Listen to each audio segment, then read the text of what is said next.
Today we're talking about some more advanced features of working with buyers digitally. Specifically, what I'd like to tackle is using our website and app to guide our buyers through the entire process. We've spoken earlier about creating our buyer presentation, and we talked about conducting our buyer consults. We should be able to walk in with confidence knowing that our consumer technology can help the buyers along the entire process. We can speak at later times, but we've spoken a lot about doing video tours, and I think doing remote tours at this point in time is important, and yet that may not always be the norm. We'll have buyers actually walking through houses again someday, and I think someday sooner than many of us might think. What I believe will not change is that we can choose to equip our buyers with much better technology than they've ever had access to in the past, and better ways to communicate back and forth with us. If you use that buyer consult properly that we spoke about on Wednesday, we're going to have a whole buyer persona, and we'll be able to create searches for them much more easily.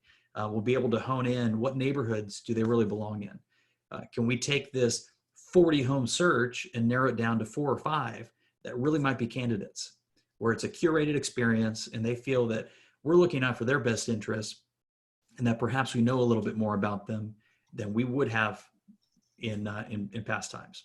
So we're going to flip over to Command. We're going to start with looking at the agent side of this before we look at the consumer side. And the agent side of the consumer experience is right here inside Command. It's inside your contacts.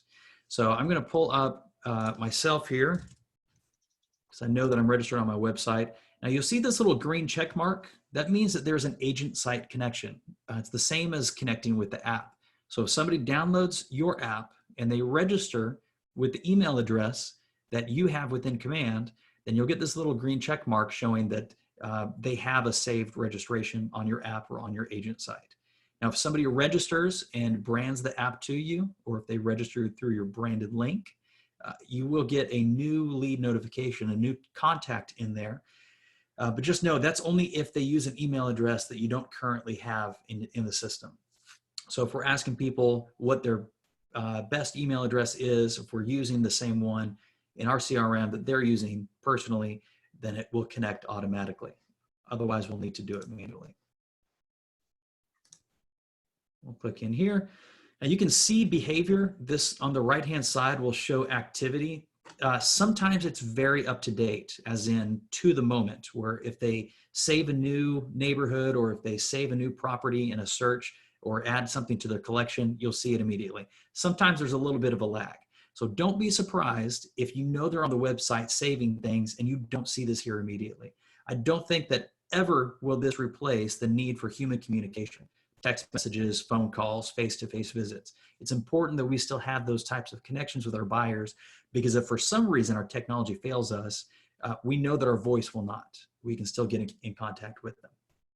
In a perfect world, and typically you'll have a running catalog of all their activities that they've taken on your website and on your app, and you'll be able to see the types of homes that they like. You'll be able to see the messages that they send you on those homes as well. If we click over here to save searches, once we know something about them and what they're looking for, we can create a saved search for them. So we're going to do that now. It's going to ask you, if you're using an incognito window, it's going to ask you this every single time. Command wants to know where you are. Now this helps because if you're searching in a neighborhood, if you're searching an address, Command will automatically give you addresses and neighborhoods that are nearby.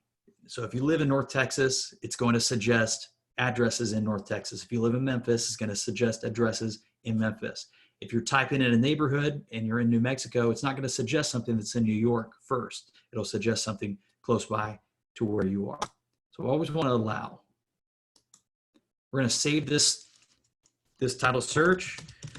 We'll call this a new home search. Or maybe we call this my first home search. It's a first-time home buyer in this case. This is important, the location.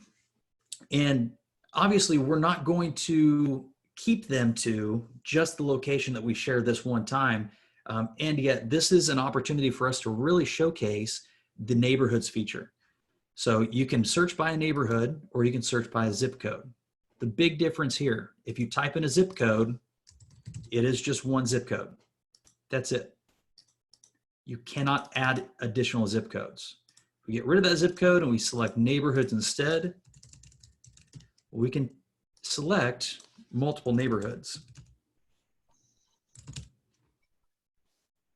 And I would say we probably want to include a few.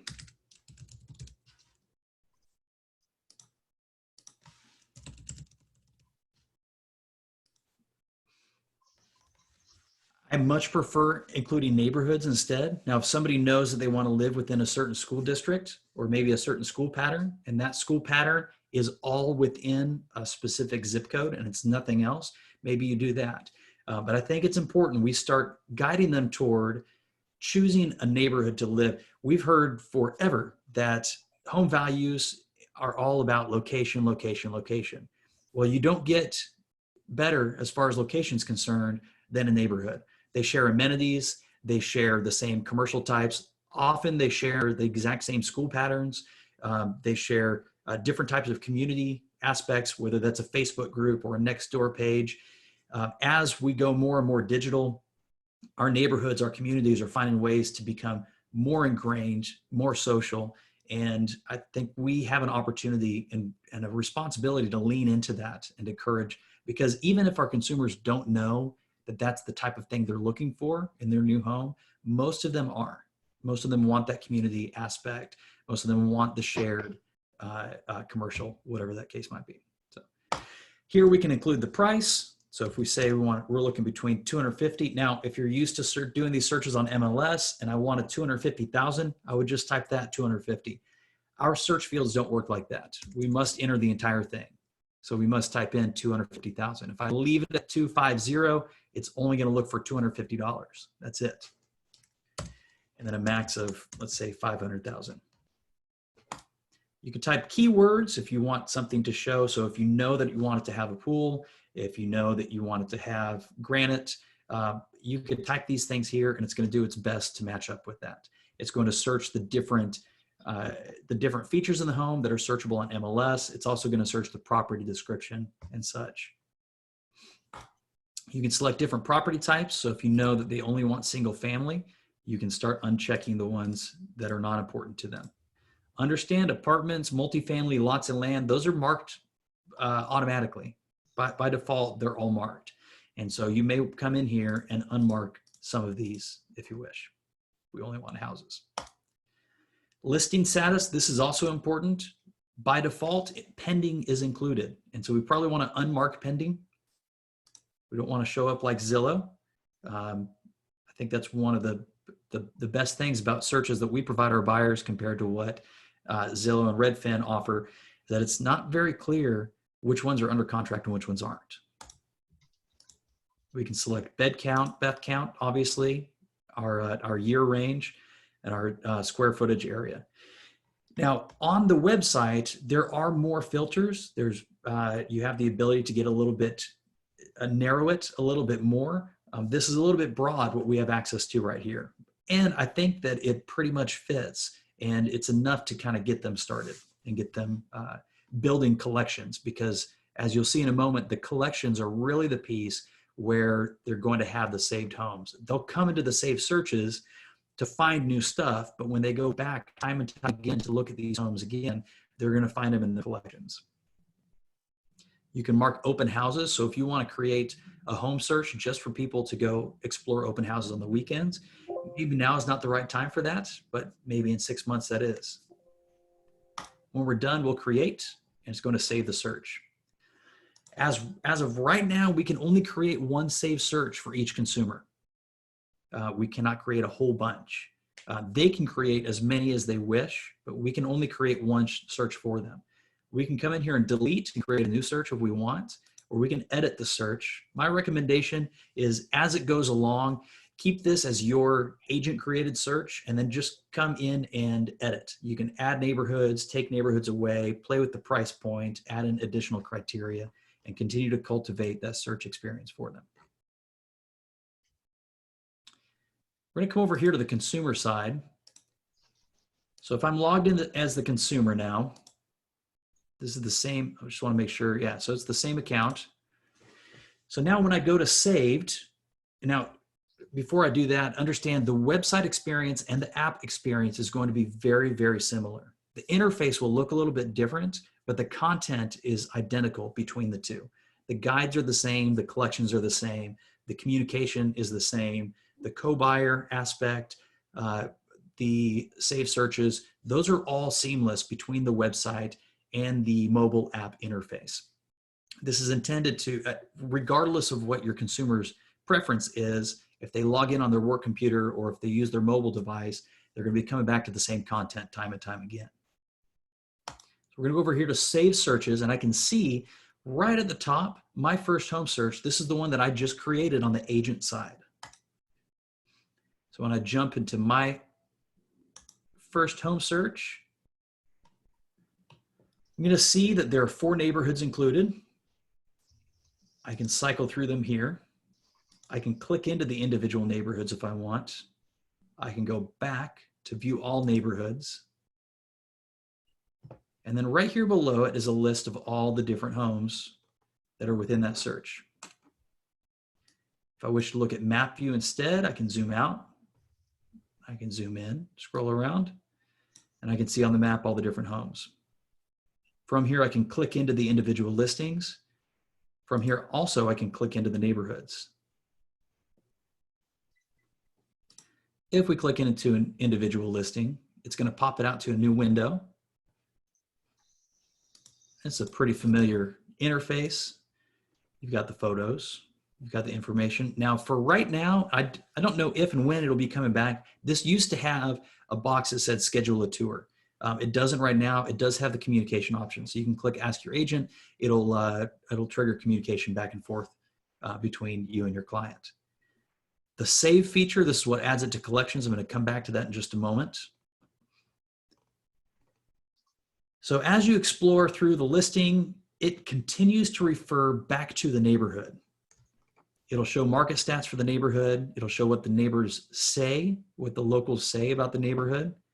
How dependent is it on cars? If this is an urban setting, it's going to show a very high walkability score. And this is neat. So commute times. You can add places manually. So if you have a workplace or if you have a family's home,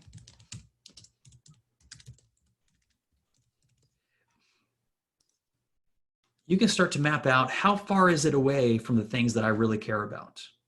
You can get driving directions, you can edit these addresses, and then right here on the left-hand side, it tells you how far away it is, whether it's driving, biking, or walking for that matter.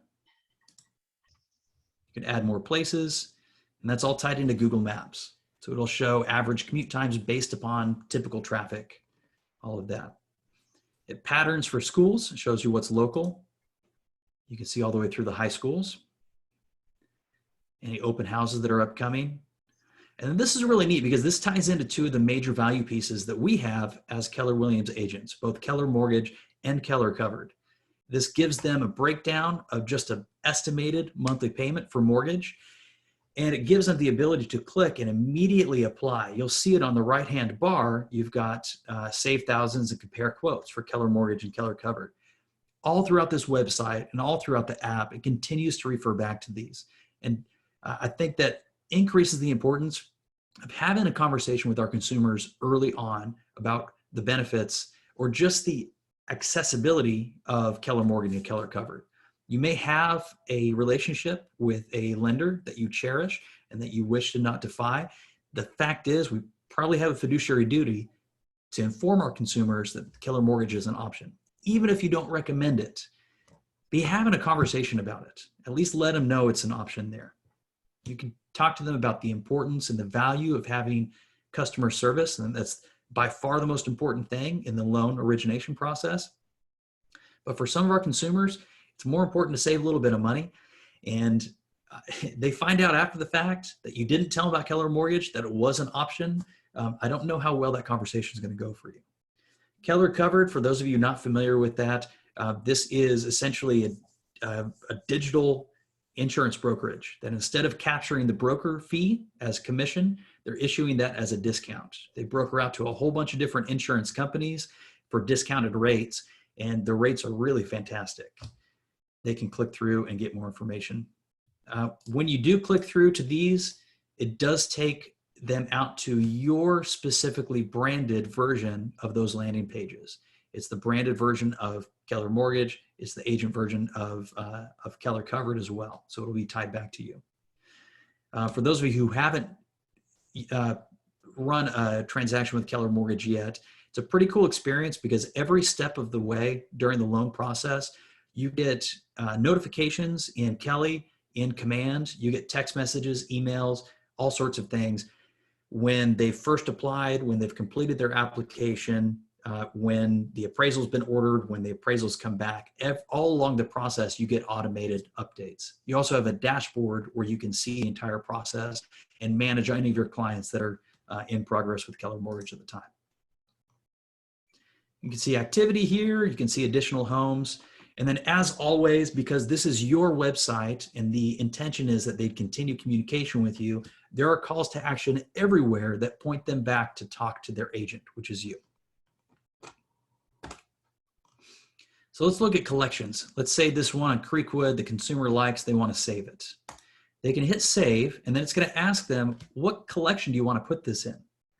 Do you just want to put this in your favorites? That one's automatic. Do you want to put this one, and then you can create new collections. So I have two here, homes near work and homes patterned for Bush Elementary. So I can add it to any of those. I can also add a new collection that says Woodbridge Homes. When we create those collections, we can find them back up here in saved. So we've got our saved searches up here, which is going to be really broad. And then we've got our collections down below, which is all the homes that we favorited. You can have as many collections as you want. You can invite collaborators in, and this is where you'll start having conversations about specific homes. If it's a husband and wife couple and they can't decide if they want to be close to work or close to family, well, build a collection close to work and a collection close to family, whittle it down, and then make your decision from that point. You can see them all compared. It'll show a map view for all the different homes in the collection. You can come in here and very easily delete it from your collection as well. And it removes it. Removing all the homes from a collection does not remove the collection. So it can be empty and it can stick around. If you've got no homes, it's going to point you to search, and it's going to take you right back from the beginning to search this process. So we found a home and we want to guide them along the process. This guide is really neat. When you first click in, whether it's buying or selling, if they've never started it, this is what they're going to see. They'll see the introduction, congratulations, this is welcoming into it, and you can click get started. Once you get started, then you've got an entire path. There's a previous video that we've got, at onething.tech. You guys can find it there, and it is the, Jeff Hickey walked us through the buyer and seller guides, how to customize these. You have them created already. They're very, very easy to, customize. So you can go through here and cultivate each and every step. You can change all the verbiage, you can change the photos, you can add additional steps, all of that. Again, it has a Keller Mortgage link here in the guides as well. So it's important we're talking about that. Further down, you also have a home insurance link, which mentions Keller Covered. We have on our agent side of it, within opportunities now, so as we're doing business with these folks, we'll create an opportunity. And when we click into that opportunity, we'll see that we have the second piece. So we're in the opportunity card. Under buyer profile, we can see the association. So if they've invited a co-buyer, we can see who is the co-buyer part of this transaction. In this case, I've got myself and my wife marked as co-buyers in this. And then we can also see the process along their guide. You can click open and manage their guide process. You can mark items completed. And as they mark the steps completed, it'll also update it for you. This is our chance to guide them through the entire process and let them know in a very simple way What's next? Did we put it under contract? What do inspections look like? We've completed inspections. What's the appraisal going to be about? Completed the appraisal. Do we have home insurance yet? What's closing going to look like? It'll take them through every single step of the process.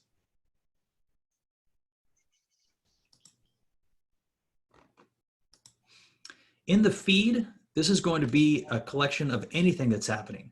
So if you've marked certain things completed in the guide process, if you have new saved searches, if you have new homes that have shown up in your saved search, if you've added new things to your collection, if you have message that came from a co-buyer or from the agent, from the consumer standpoint, the feed is where all of that information is going to come through. So you can see just based on collection, saved search, or guide, filter by all that content. And that's it, folks. The website and the app are really intended to be a one-stop shop for any of the information your consumer needs. I understand, and I'm sure you do too, this is not fully built out yet. This is kind of version 1.0 of our consumer platform. I still think it's a better experience if we utilize it highly than a combination of any other things out there. We can also use this in tandem with an MLS search. We can use it in tandem if they're still searching homes on Zillow or Redfin. My recommendation to you, whatever you can do to get them pointed back to the app. If you share a home with them, share it from your app. It looks way better than if they're viewing through your MLS portal. It's going to encourage them to look at more homes in ways that your MLS portal really won't. And it gives them a whole overview of what it's like to live there instead of them just clicking through pictures and reading from a list. I'll open it up for questions in case you guys have some, and open up the chat box while you guys are welcome to unmute yourself and ask questions if you got it. Hey, Seth, it's Jean. Yes. A couple questions. One is, you said if you share it through your app, do you mean the current app that we have, our new KW app that used to be the old app, or are you talking about once the new command app on our phone? I get a little confused between. Really anything. So my recommendation is this: pull it up on your website or pull it up inside the consumer app. We should all as agents have the consumer app downloaded and have it logged in. You can see, so I'm logged in as myself as a consumer. That's not the agent side, right? The consumer app and the website are the consumer facing pieces of this entire platform. The agent facing side is command. So there's no agent version of the app. It's just the consumer app, right? I know it wasn't your question, but I just wanted to. That helps because it still is a little confusing to me for that. So by that, I mean, if we find something we really like that we think our clients are going to like and we want to share, or if they've sent us a property through Zillow and then we have updates on it, we can send it back as a link from our website or from our app. It's going to take them to the same place. So if we send them a link to a property from our website and they click on that link on their mobile device is going to prompt them, hey, do you want to open this up in Chrome or in the KW app, right? We hope that they click on the KW app. It's a better experience on mobile. But we can send them that exact same link and they open it up on their desktop and it'll open up on the website instead. So I would just encourage, it's really clean. I think it looks as good, if not better, than Zillow or Redfin or Realtor.com. And so it's something we can easily share with them where we don't have to create just a single property website anymore. We can just go to our website, copy and paste the link when we pull up that listing. Okay, thanks. Mm-hmm. You've got a question there about place for videos and virtual tours. The virtual tours and videos portion is not fully built out yet. If you want to include things like Matterport, you'll want to create a single property website, a landing page. We'll look at that at a future date in one of these classes as well, and how to create a proper landing page. But there's not right now the ability to do that. Kelly asks, oh, go ahead. So in mykw.kw.com, currently the link in the QR code is the old download link where it's just app KW link, but it's not the kwri.app link. And so do you know if the QR code would change for that? Because I manually type in what the link is, and then with the QR code. But do you know if there's going to be a difference, or is that going to mess anything up? So here's my recommendation. There's two things. One, if you want to create a QR code, if you want to use a QR code, take the right link, the new one, and just search QR code generator. You can find a whole bunch of them online, and you can paste that link. For my Wi-Fi passcode at home, I've created a QR code that I have in a picture frame. So if people ask for my password, which is like 30 characters long, they can just scan that and it pulls it in, right? So you can create a QR for anything you want. And I would recommend doing that with the new link if you don't have a good place to create one. Secondly, I think that there is a great value in there's a great value in creating a vanity URL for your app. So in my case, I use app.texassoldem.com. It makes it simple because if I just tell somebody verbally, hey, go to app.texassoldem.com, they can do that and they can pull it up. You can't tell anybody verbally, hey, go to app.kw.com/KQGLOP. Nobody's going to remember that, right? I don't even remember my individual code. What I just said was close, but it's not it. I guarantee it. The other thing you can do is if you're on a mobile device and you go to a new KW website, it's going to prompt to install the app automatically on both Android and on iPhone. And so you can tell them to just go to your website, and right at the bottom, it says download the app because it's a better experience. So I think that's probably the simplest way. So really, either way you do it. I know that didn't quite answer the question, but I think they're good workarounds. I'm not sure about the QRs from the mykw.kw.com. I don't know the answer there. Wes says, am I going to give a, I'm giving a clear, thank you, Wes. I appreciate that. Let's see. Keller Mortgage is awesome. Keller Covered is great too. Hey guys, if you've never got a quote from Keller Covered, go and type in your address. Get a quote on your own personal home. Just check it out. It doesn't harm at all. It's pretty awesome. Great experience. Melissa asks, how can I get a recording of this video and the past videos of this week? I will tap it in here, onething.tech. You can go any day that you like. All the videos are there. This video will probably be posted by tomorrow, but that takes you to a YouTube channel where you can see any of these past trainings. Sharmi asked, do I recommend a seller that's moving out of town also use the consumer app? Yes, that is a brilliant idea. Here's why. Our app works across North America really, really well within the US. And if we're hoping to refer that client or that seller client of ours to another KW agent, this is a way for us to really harness and control the narrative. This is not just about capturing commission, right? We want to give them the very best experience possible. If we can continue a seamless transition, and when they get to the point where they want to start talking to another agent, we can hand them off to somebody that we vetted that is more than qualified to give them an excellent experience.